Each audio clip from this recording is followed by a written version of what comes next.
मेरा नाम प्रभात कौर है। मैं 10वीं क्लास की विद्यार्थी हाँ। मैं अज वीर गाथा 5.0 के अधीन एक कविता पेश करन जा रही हाँ।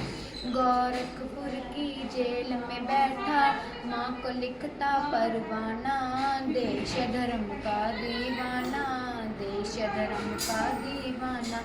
जन्मदात्री जननी मेरा, ले अंतिम परिणाम मेरा, जन्म जन्म तक ना भूलूंगा माता जी एहसान तेरा, सेवा ना कर सका आपकी यही मेरा है पछताना, देश धर्म का दीवाना, देश धर्म का दीवाना।